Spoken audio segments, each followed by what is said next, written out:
I don't know how true is this.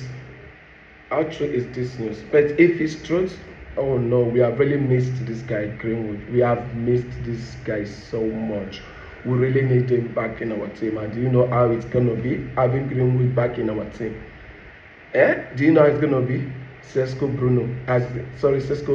Greenwood as our top 9. Oh, it's gonna be crazy. Manchester is gonna be crazy. Like, we should be going for the league and every other cups. But if this news is true, I will be so happy because we have missed this guy so much.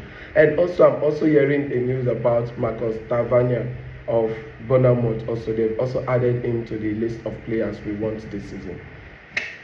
Yes, I hope all these news are true because we really need a left winger.